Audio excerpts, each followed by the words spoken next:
Surgery is often the first treatment after a breast cancer diagnosis. In addition to removing cancer from the breast, surgery may also include a tissue sample of the lymph nodes under the arm. The particular surgical procedure performed will depend upon the type of cancer, the tumor size compared to the rest of the breast, and the tumor location. This animation provides an overview of various types of breast cancer surgeries, ranging from breast-conserving therapies to complete removal of the affected breast. Your surgeon will discuss specific options that are available to you. The most frequently performed breast cancer surgical procedure is known as a lumpectomy. This breast-conserving treatment is also known by other names, such as partial mastectomy, wide local excision, and segmentectomy. A lumpectomy allows the cancer to be removed while retaining enough tissue for a normal breast shape and appearance. This procedure removes the cancer as well as a rim of normal healthy breast tissue surrounding it. The sphere of cancer-free tissue around the tumor, called a clear margin, is important to ensure that all of the cancer cells have been removed. Radiation will often follow a lumpectomy to reduce the chance of cancer returning to the site at a later date. If the cancer is a form of invasive breast cancer, your surgeon will perform what is called a sentinel node biopsy, wherein one or more lymph nodes are removed through a separate incision below the armpit. By removing just a few lymph nodes, it can be determined whether the cancer has spread beyond the breast.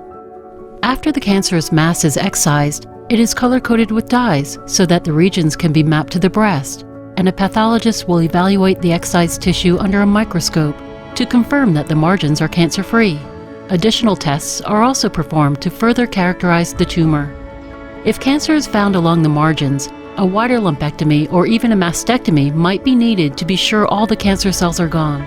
The pathologist will also determine whether any removed lymph nodes have cancer in them. If multiple nodes are found to contain cancer, it may be necessary to remove additional nodes from under the armpit or to treat the area with radiation. When a lumpectomy is not appropriate due to the size or characteristics of the tumor, a variety of mastectomy procedures exist to remove all or most of the breast tissue. These procedures include a total mastectomy with or without sentinel node biopsy and node removal, a skin-sparing mastectomy, a nipple-sparing mastectomy, and a radical mastectomy. The most common mastectomy procedure is a total mastectomy with sentinel node biopsy. This procedure has also been called a modified radical mastectomy. The entire breast along with a portion of the skin is removed. The first lymph nodes to drain the breast tissue, called the sentinel nodes, are also often removed through the same incision. These nodes may be evaluated by a pathologist while you are under anesthesia, and if they contain cancer, additional nodes can be removed during the surgical procedure. A total mastectomy surgery can also be done without a lymph node biopsy, in cases where it is unnecessary to test the lymph nodes. This is sometimes also called a simple mastectomy. A skin-sparing mastectomy is an option for women with no cancer cells in the skin and who desire breast reconstruction immediately after a mastectomy. The procedure removes the entire breast, nipple, and areola, but leaves as much skin as possible to assist with reconstructing the breast by a plastic surgeon. A nipple-sparing mastectomy leaves the nipple, areola, and skin intact. A small amount of breast tissue is also left under the nipple to help preserve the blood supply. This procedure is an option for women who have a small early-stage tumor that is away from the nipple and with no cancer cells in the skin, nipple, or lymph nodes beneath the armpit. A nipple-sparing mastectomy can have problems with blood and nerve supply to the nipple, which may result in nipple discoloration and lack of sensation. There is also a slightly higher risk of breast cancer recurrence in the tissue that is left behind the nipple.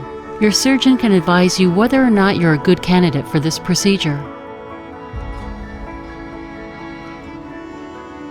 The procedure known as a radical mastectomy removes all components of the breast, the lymph nodes beneath the armpit, and portions of the pectoralis major and pectoralis minor muscles from the chest wall. Although once very common, this surgical procedure is now seldom performed, except in rare instances where cancer has invaded the chest wall muscles. Optimal treatment may usually be obtained from much less radical surgery. Clinical trials have shown a similarity in survival rates and local recurrence of breast cancer in patients who choose either breast-conserving surgery or a mastectomy. Choosing the more aggressive mastectomy surgery does not necessarily guarantee that you will live longer or have a lower chance of the cancer returning. A variety of factors play a role in determining what the risk of the cancer returning could be, and your surgeon will discuss these with you. Another option to consider is whether or not you would desire breast reconstruction after a mastectomy. Reconstruction can be done at the same time as a mastectomy or at a later date. You can learn about reconstruction options and techniques in the breast reconstruction animation. If you choose to have a mastectomy without reconstruction, there are now a variety of special bras, prostheses, and breast forms that can be used under clothing that will maintain your former appearance. You will meet with your surgeon to discuss details of your selected treatment and what you can expect during and after your procedure. A lumpectomy is usually performed as an outpatient procedure where you will return home after surgery. The procedure may be done under general anesthesia, where medication is delivered through an intravenous line, or inhaled as a gas, allowing you to sleep through the procedure. It may also be done with a local anesthetic with light intravenous sedation, where the breast area will be numb and you will be relaxed. Your surgeon will make the incision along natural contour lines when possible to help hide the scar. The procedure generally takes 60 to 90 minutes to complete. A mastectomy is usually done under general anesthesia, lasts about 2 to 3 hours, and may involve a 1 to 3 day hospital recovery stay, depending on the complexity of the procedure. Incision details vary by the type of mastectomy, but most often involve a 6 to 8 inch elliptical incision around the nipple. Breast tissue will be dissected away from the overlying skin and underlying muscle, typically with an electrocautery device that uses heat for cutting, which minimizes bleeding. If the breast will not be reconstructed immediately, the incision will be closed with sutures or surgical staples. 1 or 2 temporary drains are often placed to remove any fluid that may accumulate after the surgery. To complete the procedure, a dressing will be placed over the incision. Patients are often amazed at the speed of their recovery, and severe or prolonged pain after surgery is rare.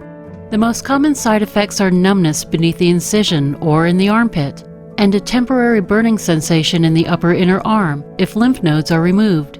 A seroma, which is a buildup of lymph fluid under the armpit incision or beneath the breast incision, may also occur. If so, the fluid will usually be removed in a follow-up visit with your surgeon. Lymphedema, or swelling in the arm, may also occur after lymph node removal procedures. This condition occurs when fluid that normally travels back to the bloodstream via the lymphatic system becomes blocked, causing swelling. Lymphedema is usually temporary, but it can be permanent and may occur many years after the surgery. It is more common in patients who have had a complete lymph node dissection, happening less frequently when sentinel nodes or only a few nodes have been removed. Physical therapists and lymphedema specialists can assist with managing this side effect if it occurs. After your breast cancer surgery, your surgeon will instruct you how to take care of your incision and when to return to the office to remove any drains, non-absorbable sutures, or staples. During this visit, your surgeon will also evaluate healing and discuss the results of the surgery. If you have opted for reconstruction, your plastic surgeon will assist with the care of the incision and drains. It generally takes 1 to 2 weeks after breast-conserving surgery and 2 to 4 weeks after mastectomies to return to normal activities. Most patients are very satisfied with the cosmetic result of breast cancer surgery. Breast cancer surgery has come a long way since the days when the radical mastectomy was the predominant treatment. You now often have a variety of surgical cancer treatment options to accommodate your lifestyle and desires.